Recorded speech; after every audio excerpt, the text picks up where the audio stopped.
Thank you very much, Sarah, as well as the MIRRI team, which is working with you. And thank you also for the honor to start this first webinar in your new series of webinars.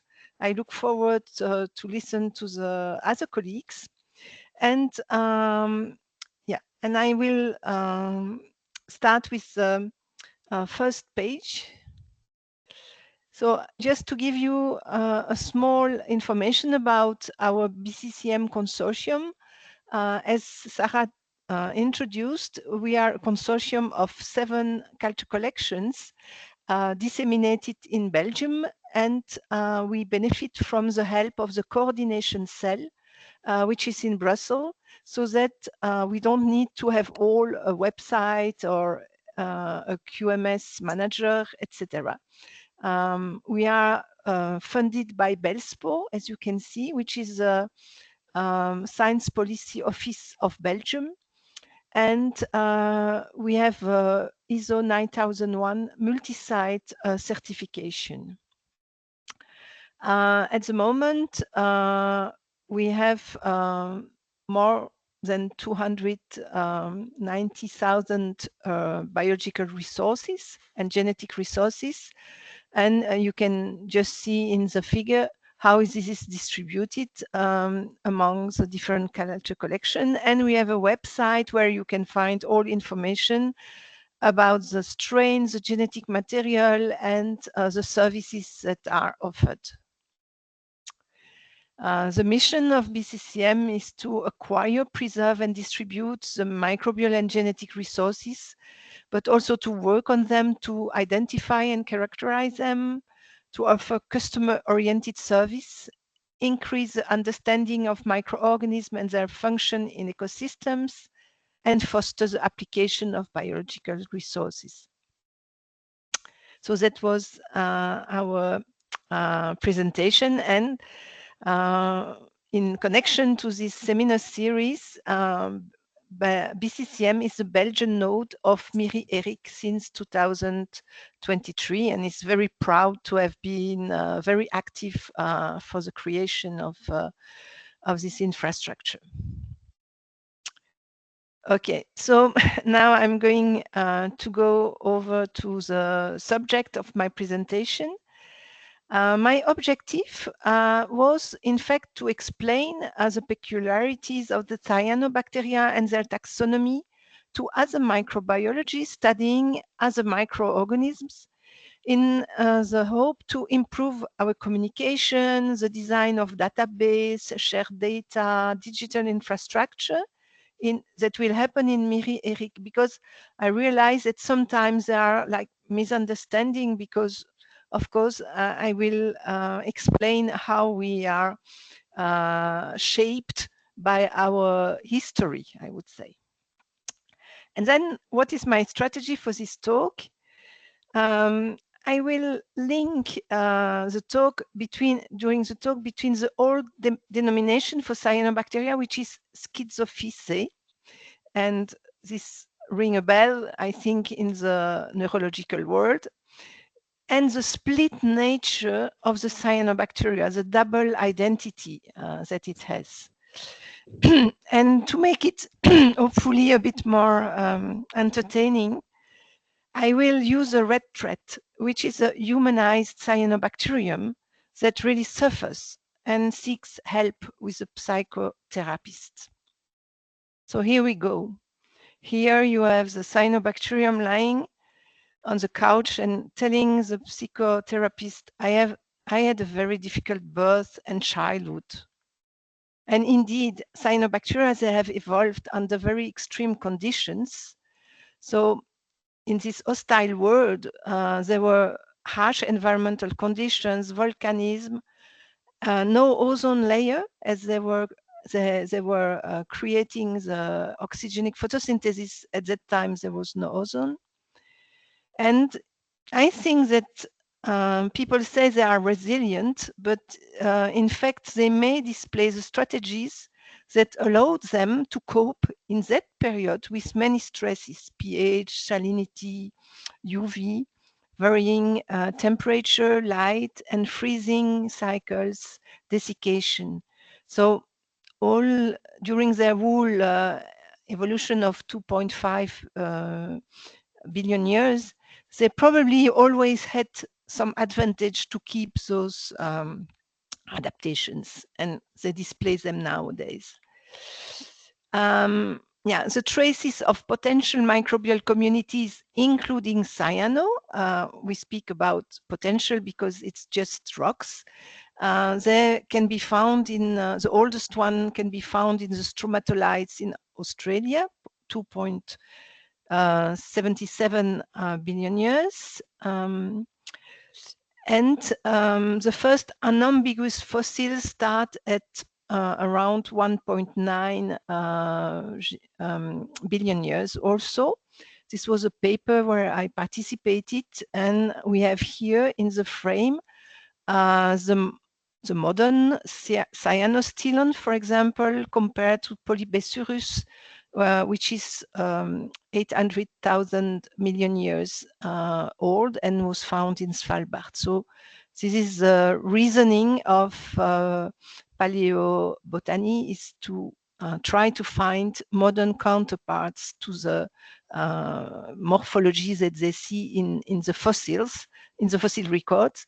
But of course, it remains hypothetical. So let's go to the real problem. As the Cyanobacterium is telling, I do not know who I am, because there are all these names: Myxophyceae, Cleophyceae, Phycochromophyceae, Cyanophyta. Schizophyceae comes here with Cohn in 1879, and blue-green algae, which is, and Cyanophyceae, which we know more. But indeed, who is it, which is identity? And in fact, for a long time, the Cyanobacterium really believed her parents, who told her that she was an algae, just like them. And she was happy, making her living from the sun, air, water, good living. And this is the botanical approach, of course, to taxonomy. At the nomenclatural side, it means the taxonomy has to take into account the regulation of the botanical code. I call it like that, but the full name is International Code of Nomenclature for Algae, Fungi, and Plants, or ICN. And this means that there are starting points for the publication of valid taxon name, which will be different according to the kind of cyanobacterium. For unicellular taxa, it will be Linnaeus, so 1753. Gaumont, 1892 for simple filamentous taxa, the Oscillatoreaceae, and we are going to see an example, and then volumes written by Bornet and Flao in 1886 or 1888 for Heterocystus taxa, Nostocaceae, and Stygonemataceae. And in that code, the types are herbarium specimens, so not living. A big synthesis of all the taxa present at that time was written by Geithler. It was a volume dedicated to cyanobacteria in a series of flora, the Cryptogamen Flora von Deutschland, Österreich und der Schweiz. And there it has compiled about 1,500 botanical species in 145 genera. And since that, new species are continuously being described using the botanical code. Here you see Bornet and Flao volume on the Nostocaceae. So I show you a scan of a page of Gaumont work. So it's here the description of Symploca atlantica. So you see it's in Latin, and it's words about the morphological features, presence of a sheath, diameter of cells, aspect of the cells, etc. And here he made very nice drawings of all of his new species, and you see the kind of very precise drawing can be found in Gaumont. So in the botanical approach, one has to realize what it means to be an algologist at that time, or a phycologist, I would say better. At the time, they were really often generalists, so they would work on several groups of algae, including the cyanophyceae for them. And the description would be based on the morphology observed in natural samples. Oops. Sorry, I pushed on end. Yeah. Yes, sorry. And their work, their daily life, I would say, when you read the chronicles and so on, it would be to collect and study natural samples, identify the algae, and decide whether they were new or existing taxon. If it was new taxa, they would describe it with a text, as we see, a drawing, and later, eventually a picture. And then deposit herbarium specimens, often in more than one herbarium. For the taxonomic revision, they would compare and revise the taxonomy of all available herbarium specimens related to a particular taxon. So they needed the specimens, and so they either wrote to the herbarium to borrow a specimen, or they would travel to the herbarium. And then afterwards, they could publish their taxonomic work. So to see what it meant at the time.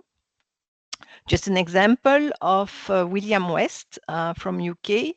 So here we have a description of Apallocyphon hibernicus that he described with his son in 1896.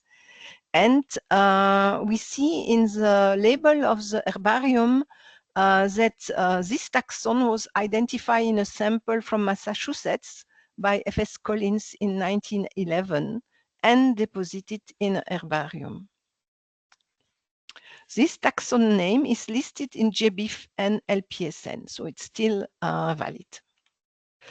Some early phycologists started to isolate and culture cyanobacteria, so they did not limit themselves to natural samples. This is the case of Nathaniel Gardner. He's American. And we see on the label of the herbarium that it's a culture of algae that has been determined by him and deposited in herbaria. And the genus name, Isocystis, is valid and appears in LPSN. Pierre Bourrelly, for example, in 1983, which is relatively late, published, for example, a series of volumes on freshwater algae, and one of the volumes concerns the blue-green algae and the red algae. And it's based only on morphological features in nature.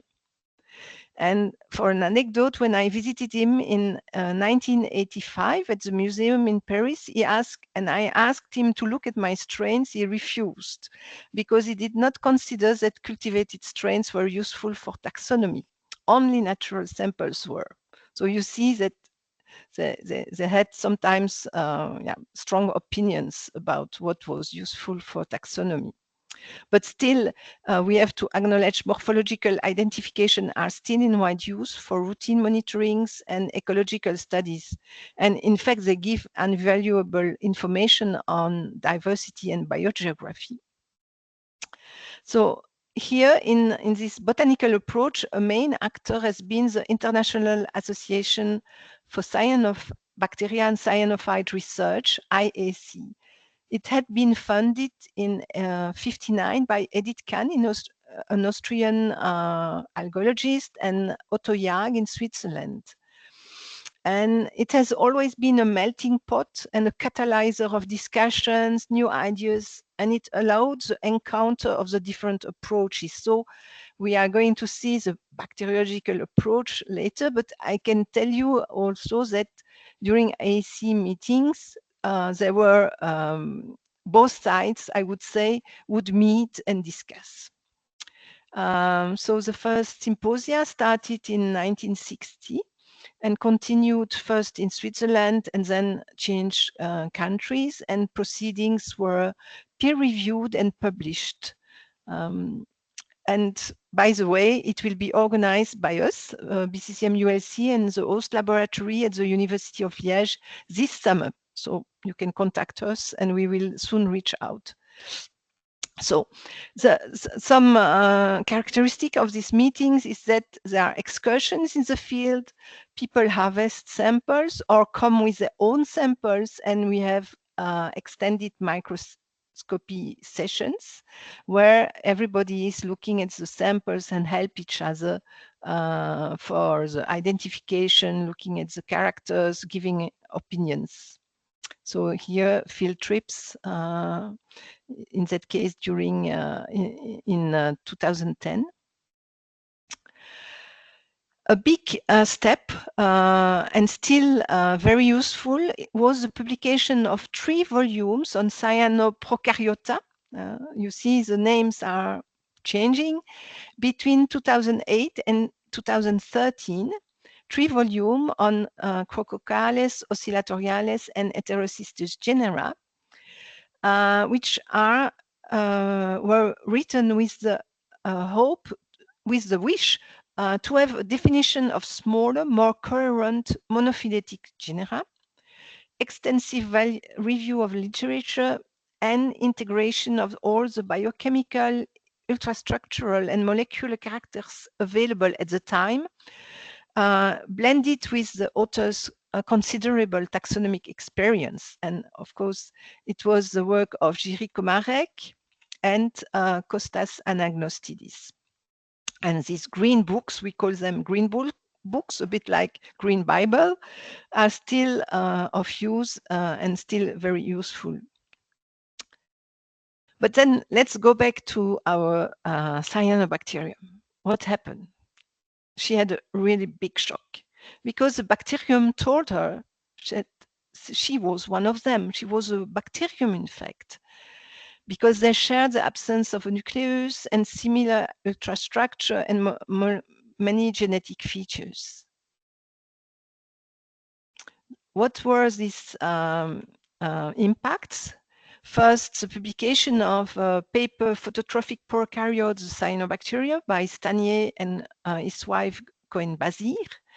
And then 1 year later, a proposal to place the nomenclature of the cyanobacteria, blue-green algae, under the rules of the International Code of Nomenclature of Bacteria. A big step, huh? So let's go to the bacteriological approach after the botanical one. So let's look at Roger Stanier. He was really a famous Canadian-born microbiologist. He worked for a long time at the University of Berkeley. And he was a co-author of a famous textbook on microbiology. But he moved in 1971 to the Pasteur Institute. He started to work on cyanobacteria already when he was in Berkeley, and he had at the time built the basis of a collection of axenic strains that would later become the PCC. And I want to read some texts that he has published in a paper. I posed 2 conditions to the move. First, that I should confine my research activities to the cyanobacteria. So he was really hooked. And second, that I should invite Rosemarie Ripka to accompany us. Trained as a technician in Germany, she had been for some years working with our group and had demonstrated a remarkable flair for research. And this is what will happen. So we see here Rosie Ripka, who came to visit us in 2010. And indeed, in 1979, there was this series of 3 papers, the first one being Generic Assignments, Strain Histories, and Properties of Pure Cultures of Cyanobacteria, where Rosie was the first author, Roger Stanier the last one. And that was a kind of synthesis of all the information they had gathered on more than 170 strains or something like that. So they had, of course, the morphology, but they have complemented it with a few molecular characteristics that were available at that time, 79, GC%, genome size, pigments, capacity for heterotrophy, and things like that. Since, of course, this it was obvious that cyanobacteria were bacteria, they are now included in the Burgess Manual of Systematic Bacteriology, largely based on cultivated organisms, but synthesizing all available information, molecular and morphological. And because of the uncertainties, at least till 2001, the concept of form genera was used. So it didn't go to the further than the genus level. And this genus was defined on the basis, most of it was defined on the basis of morphology. Now, the Burgess Manual is online, and I didn't had the time to look at the most recent versions. Another big step was the first phylogenetic tree of a large diversity of cyano based on 16S rRNA sequences that happened in 1988. It was this tree, and this work had been done in the lab of Norman Pace.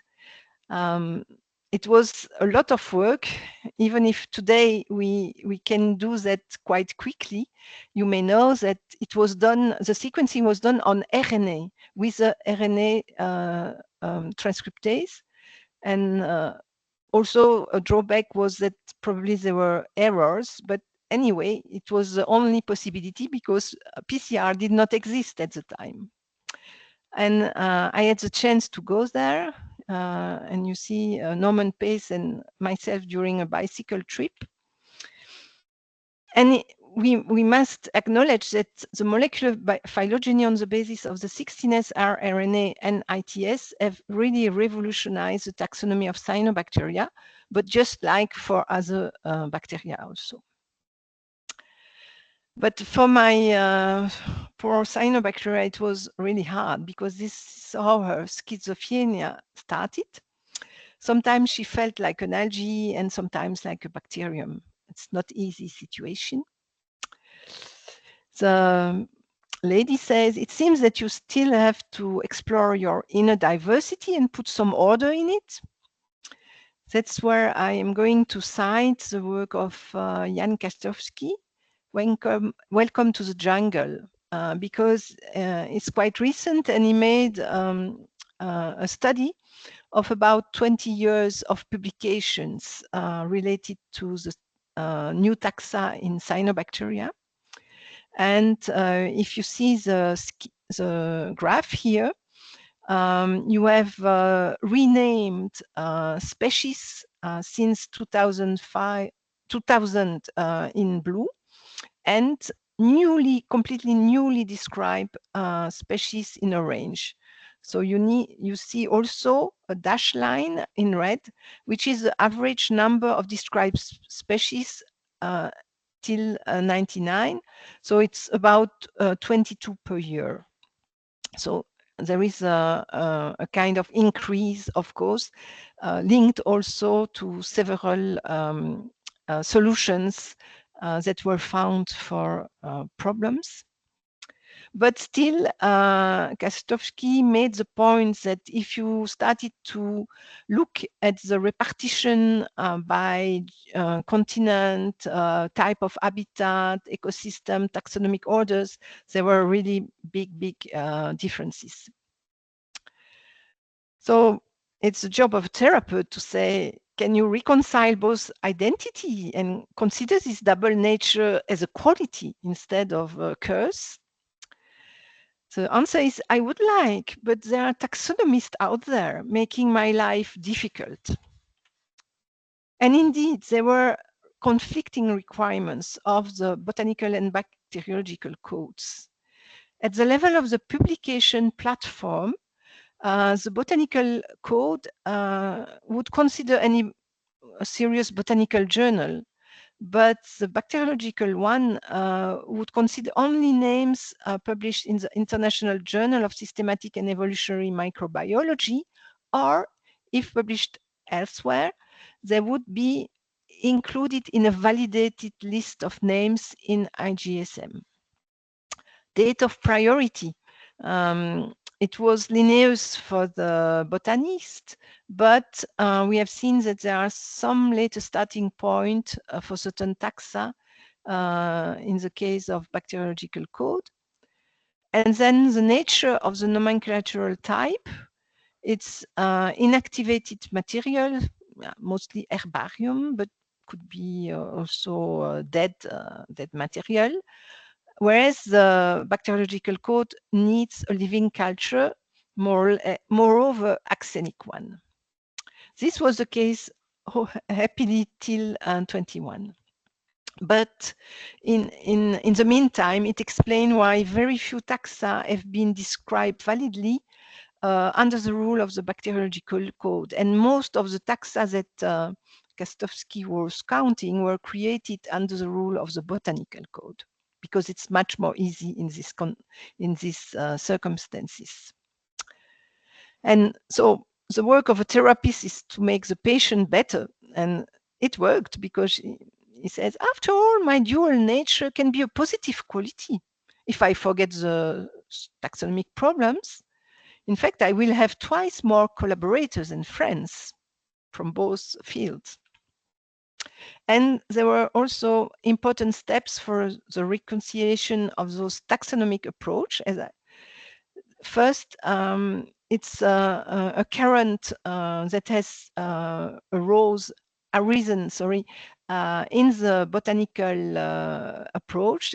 Eric Omarek, who had been the author of the Flora I've shown you, the Green Book, was very eager to integrate the new molecular methods in cyanobacterial classification. It was really amazing for me to see somebody who is deemed to be a classical person who was so positive towards new trends, no conservatism at all. That's why in 2014, he used this polyphasic approach to make a new taxonomic classification, using, of course, molecular features, but ultrastructural patterns of thylakoids and some preliminary phylogenetic analysis with the data available at the time. And for me, this is a testimony to the great taxonomic skills of the Czech school that has arisen when Jirgi became professor at the University of České Budějovice. And this school has organized summer school on cyanobacterial taxonomy for years and created the website CyanoDB, but it's not active since 2023. So here is a glimpse of the scheme, the classification schemes published in 2014. So you see the drawings of the thylakoids that shows that some ultrastructural work has been done on all of them and is taken into account, but also, yes, as I said, the morphology, and hidden here are the molecular data. And the second important step was harmonization of both codes in 2021. I told you something happened. And in fact, since quite a time, the botanical code was already permitting the recognition of a taxon validly described under the bacteriological code. And for example, here they even gave the example of Prochlorotrix hollandica, and they say it's okay, it was published validly under the botanical code. Now we recognize it, even if it was based on a living strain, which is against their normal rules, and the original publication was not in Latin, as also a rule of them. And in 21, thanks mostly, I think, to the efforts of Aaron Oren, the reciprocal measure was agreed by the bacteriological code. So now it's you can exchange validly described taxa. So we think that a combination of approach is needed, because no unique characterization can answer satisfactorily to all taxonomic problems. However, the phenotypic and genotypic characterization quite rarely give congruent answers, especially in simple taxa like rods or simple thin filaments. But we have a legacy of 130 to 270 years of botanical taxonomic research that cannot be ignored, because it tells us about the diversity present in the past and maybe now still. And it has been used also, for example, to designate neotypes. It's a case of the study on Arthrospira limnospira by Noika Krasbix et al. In 2019. And the morphology, as I said, is still used and useful for just taxa discrimination, except cryptic species, of course, which is the limit. So that's how my cyanobacterium says, oh, I feel better now. Now I will focus on my beloved cyanobacteria and try to understand their huge diversity. So thanks to, this is the end. So thanks to, because it's a happy end, sorry. Thanks to, of course, MIRRI, to the public. It's very nice to have you all here listening. The BCCM team, the BCCM ULC team, and all my collaborators. The funding, of course, by Belspo, and the FNRS, who is funding my position, and the University of Liège with the research unit in BIOS, which are welcoming us in their facilities. And now, over to Maria Christodoulou for the second part of the webinar.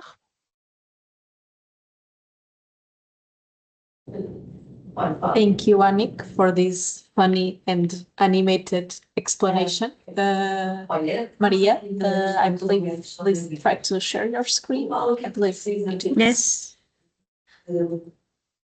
Valores exatos que esse programa estou.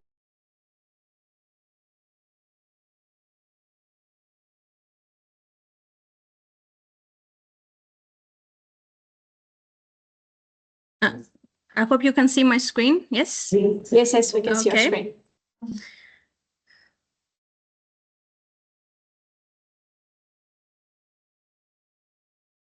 So as Annick said, this is the second part of the Cyanobacterial Taxonomy episode. Thank you for the invitation. And I will give an overview of how cyanobacteria were described in the past and how they are described in this modern era. First, I will start with a bit of morphology, then I will move to the 16S and ITS, then to the genomes, and I will finish with an example of a newly described genus, Sibuneniella. As a quick reminder from Annick's presentation, first we had the traditional morphology-based approach, and thousands of species have been described based on this approach. Then we had the ultrastructural, the information from ultrastructure, like thylakoid arrangement and other inclusions of the cells. When the 16S RNA sequences became available, it was clear that the morphology and the molecular data were not always in agreement. And the combination of all of the above led to what we call today a polyphasic approach in cyanobacterial taxonomy. So for the morphology, this is a bit of a practical part. It's given, this part is usually given during a 3-day course that we give here at ULC, but I will try to summarize everything in 15 minutes. So please forgive me if I go too fast. So for the morphology, the first step is to make a detailed observation of what you see under the light microscope and record these features. For example, information related to the trichome, the motility of the trichome or the cells if they are unicells, the morphology, the color, their dimensions. Do they have any specialized cells such as akinets or heterocytes? How do they reproduce? And many more. And it's also important to follow the entire life cycle and keep a detailed record of what you have observed, because with cyanobacteria, we cannot just go to the microscope one time and finish with everything. So it takes from 1 to a couple of months to be able to describe everything and be confident that this is the truth. Then you need to compare solid and culture media, because sometimes the morphology may be different between the solid and liquid media. So you need to make sure that what you see in the liquid media is also the same as the solid media. If it's different, you need to report it. The same goes for the natural sample and the culture, because sometimes you may have some characteristics that are present only in culture and not the natural sample, and vice versa. So are there any differences between the samples? If yes, again, you need to report everything when you are describing a new genus or species. And of course, you need to have images to support your description. So you cannot just claim that I have seen this or that, but I do not have evidence or proof that I have actually observed that characteristic. So for the molecular data, the most commonly used marker is the 16S rRNA. You get it by PCR amplification. Cloning and transformation are optional steps. And then this is followed by Sanger sequencing. And in this table, I share some commonly used cyanobacteria-specific primers. There are also a pair of universal primers that can be used for PCR amplification and sequencing of your strains. But we need to remember that many times we have observed multiple copies of the ribosomal operons in cyanobacteria, and this has an effect on our phylogenetic studies and also ITS sequences. So what do we do when the 16S is not enough? Because 16S is highly conserved, and many times it cannot lead to safe conclusions. In this case, we use the 16S 23S internal transcribed spacer, or ITS, as we call it. Here you can see the location of ITS, so it's between the 16S and 23S rRNA gene in the ribosomal operon. It's obviously more variable compared to the 16S rRNA. It can be amplified together with the 16S in one PCR reaction. And it has a secondary structure with conserved domains that can be used for taxonomic purposes. And again, here we may have multiple copies that can differ in nucleotide sequence, secondary structure, and tRNA content. So what can we do with the ITS? The first thing, we can identify the conserved domains and predict the hypothetical secondary structures using MFOLD or a similar tool. We can do a phylogenetic analysis based on the 16S, or we can calculate a percent dissimilarity. But we have to keep in mind that we cannot compare tRNA containing ITS regions with non-tRNA containing ITS regions.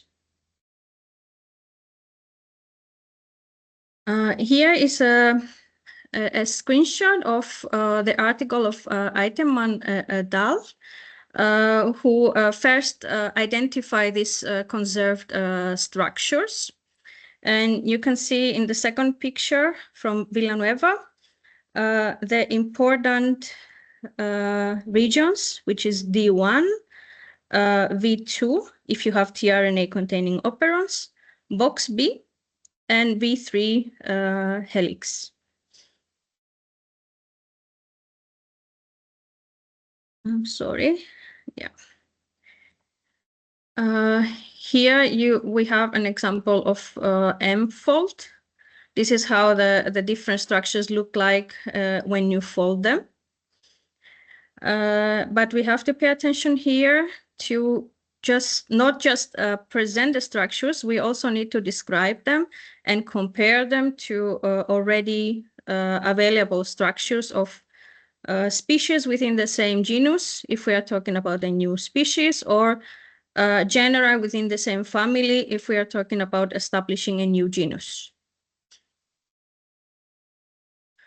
For the percent dissimilarity, we focus on the work of Erwin and Thacker.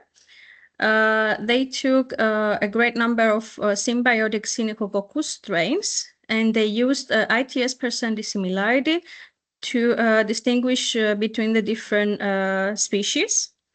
And based on their work, we have 0 to 3%. When we have 0 to 3% dissimilarity, we are talking about the same species. Above 7%, we are talking about different species. But if the percent dissimilarity is between 3 and 7%, the result is unclear, and we need to combine with other lines of evidence, such as 16S, ecology, and morphology. To do this, to follow this approach and calculate the percent dissimilarity, we need to be able to align the ITS regions. And sometimes these regions are too different, so the alignment is not possible. And if we have such case, then we just ignore the percent dissimilarity and focus on the secondary structures. And hopefully we get a good result, and we don't have to use other tools. A new trend that has started to be used in cyanobacterial taxonomy is the use of genomes in our cyanobacteria classification system. It started in 2014 with the revision of Komarek, and continued and became grow more with the revision of Struneti et al. In 2023. This is a very nice idea to use to include genomes in our taxonomic system, but it has to be done with caution, because we have several genomes for specific groups of cyanobacteria, such as the picocyanobacteria and some simple trihal genera, as well as the heterocyte-forming cyanobacteria. But many genera are still underrepresented or completely absent from public databases. And this, if we pay our attention and focus only to genomes, we may reach to wrong conclusions regarding the taxonomic position of a strain. And we can go to the more practical part now. Does my strain belong to a new taxon, either genus or species? The first thing and the most important thing we need to consider is taxon sampling. So assume that we have our 16S RNA sequence already.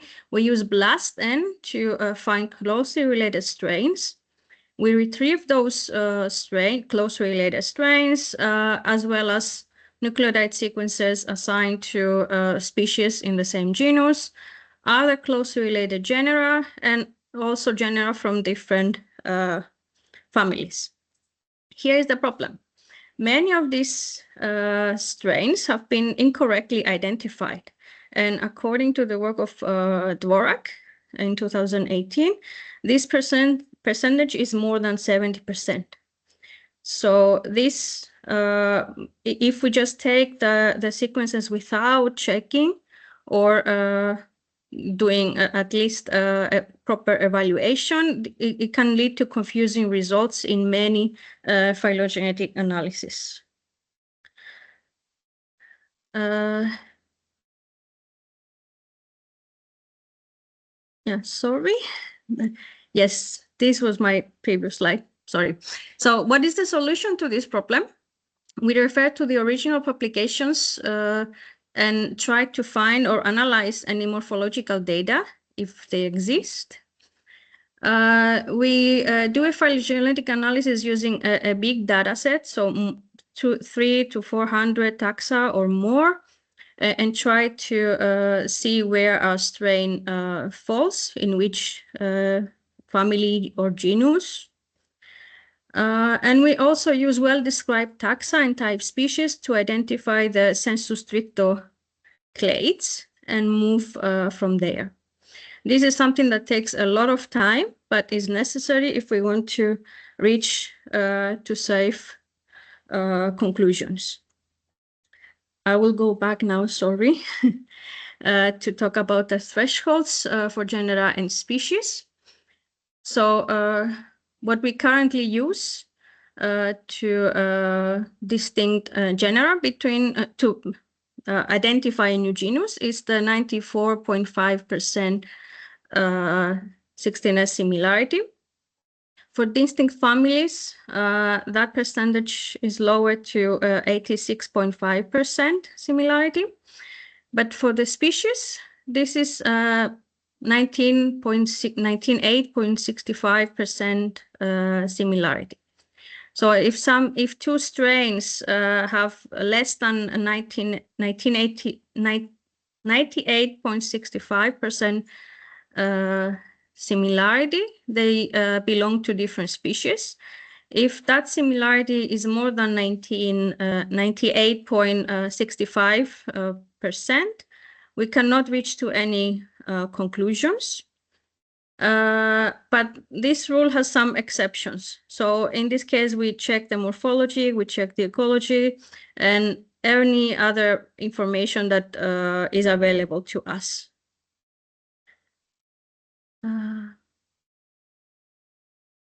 So we go now to the last part, an example. This genus was described from Suomenlinna Fortress, an UNESCO World Heritage Site in Finland. And in this one, we combine the morphology, 16S, ITS, and genomic information. So for the morphology, as I said at the beginning, we have to start from what we see. And this is the description of the habitat. So what do we see in nature? And what do we see in the environmental sample, which is in the second figure? And describe it. Then we move to the solid media and see what do we see there in the solid media, as well as the liquid culture. This is the first step. Then we try to describe what we see under the light microscope. Don't worry, I will not read anything. I'll just share this to show to everyone how do we start and how we move in order to describe a new genus or species. So we start with the filaments and say, okay, are they long, short, are they straight, are they bent? You can see here that whatever I describe can be matched to the pictures. Do they have a sheath or not, and how does it look like? How do the trichomes look like with some measurements? Is it motile or not? Does it have false branching, or is it just a straight filament? How do the cells look like? How does the apical cell look like if it's different? And how does the strain reproduce? These texts took more than 6 months to be compiled, with different observations at different stages of the life cycle, to make sure that what I see is what I present, and vice versa.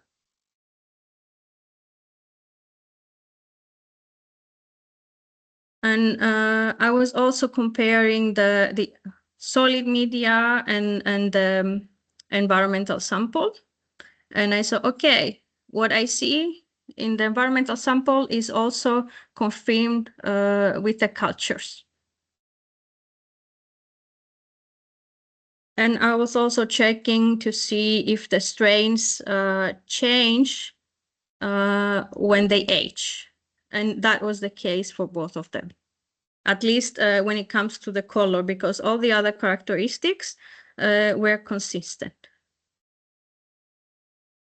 So for the sixtiness, based on what I saw in the microscope, I knew that this is related to the genus Leptolimbia, which is a genus that is quite old, is morphologically very simple, and many cryptic genera have been established from this genus.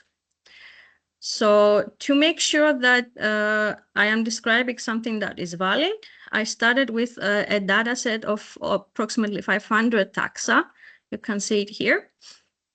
And I tried to see, is it indeed related to Leptolimbia, or is it another genus in a different family? Indeed, it was confirmed that it was a member of the Leptolimbiaceae family. And using this information, we use a refined data set of 174 taxa to improve the resolution. And this was the data set we used to calculate the sixtiness RNA similarity. So you can see here the phylogenetic tree and zoom in version to the Siboneyella clade. And of course, we provided both data set and all the figures to the supplementary information of our article.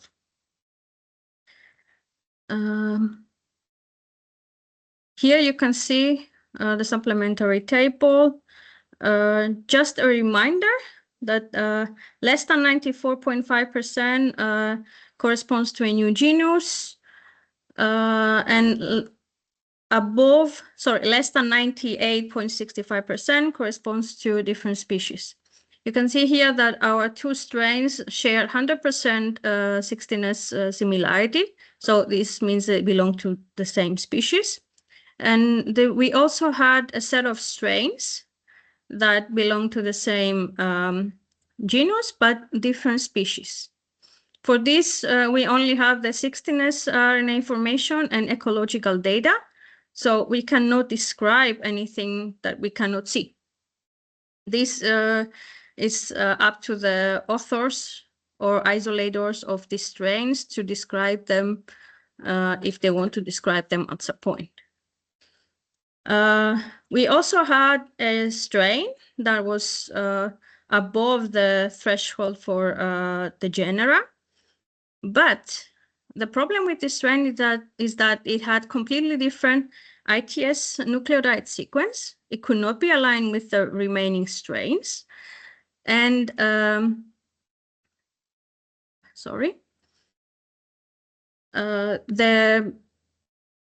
the observed domains of 16S, so D1, box B, and V3, were also extremely different from the remaining 8 strains.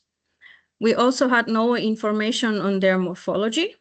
So for this reason, we considered better to name this as a sister taxon to our genus instead of adding it to the genus and creating more confusion. So it's up to the isolators of the strain again to formally describe the taxon and assign it or not to this new genus that we described.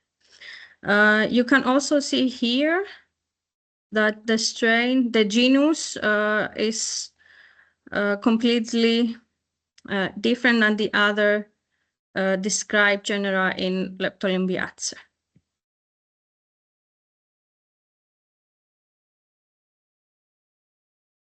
Here you can see an example of the D1 domain that was presented in the same article.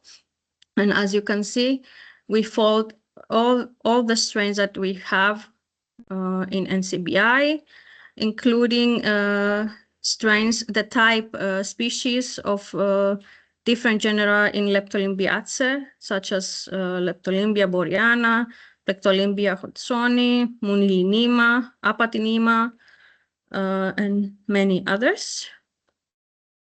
And we also compared the structures between the different species of the same genus and between within the family. I will not read this, but you can see here that we properly describe the different regions instead of saying, this is Simonelia lepilithica is different than Leptolymbia boreana.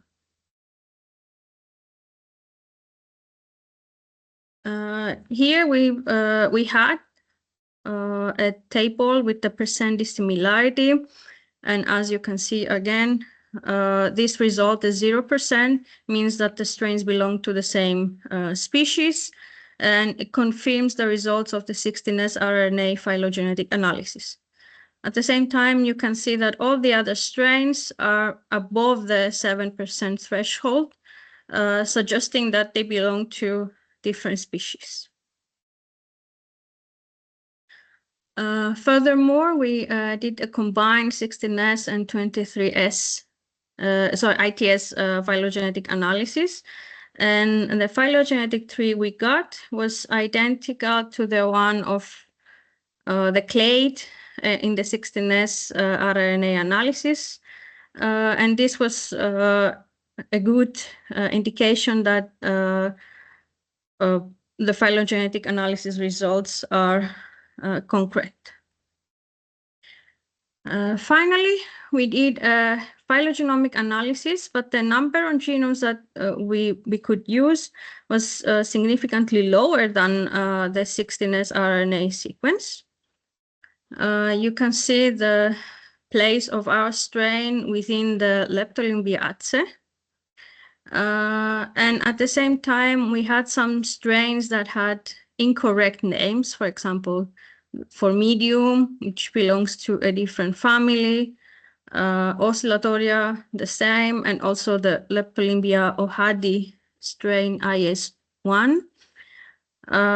This one was indicated in the taxonomic review of Struneti that it's not even close to Leptolymbia, even though it has a species name. For the other two strains to support our results, we carried out again the phylogenetic analysis and proved that indeed this for medium is in fact Stenomythos strain, whereas this oscillatoria is more closely related to a yet undescribed genus within Leptolymbiaceae. So you can see here that even though these were retrieved from NCBI, we are not sure, we cannot be sure if the identification is correct or not. So for the formal description of a genus, now we have all the pieces of the puzzle. We can continue with the description. We should know what was happened in the past. This was something that Annick shared. Know the history, know what was done in the past, because sometimes you may think that you have something new, but in fact, it might have been described in the past, but it's in a book that not that many people know or have read. For new species, we need to compare with known species within the same genus. For a new genus, we need to compare with other genera. If we're describing something under the botanical code, we need to familiarize ourselves with the rules, and we need to deposit materia from our reference strain in a herbarium. You can see here the current version of the International Code of Nomenclature. It's available online and it's for free for everyone. Here I will not read everything. I just want to share how a formal taxonomic description is done and what we should pay attention to. So we start, of course, with the name and the authors. Then we go with the diagnosis. We compare our genus to other known genera and say how our genus is different than compared to those genera. If it's just the morphology or 16S or both. Then we proceed to the description. So everything that we observed under the light microscope. We need to give the etymology of our name. The names are either in Latin or Latinized Greek. We need to assign a type species if we are talking about a new genus, the habitat, and type locality. And for the new genus, of course, we start with the species name, the authors, followed by diagnosis, description, etymology. And the extra part here is the holotype. So where was the strain deposited to make the descriptions valid? Followed by a paratype if there are more than one different strains. We also have to indicate the reference strain of our new species, the studied material, and the habitat and type locality.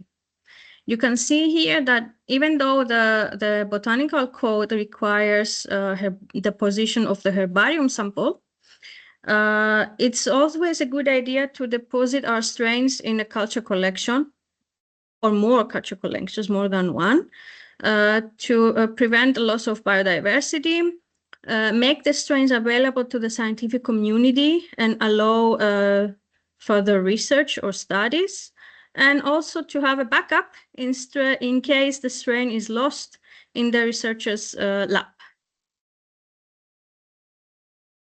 So that's all for me. You can check our services and trainings here and contact us directly using the information that I share. Thank you.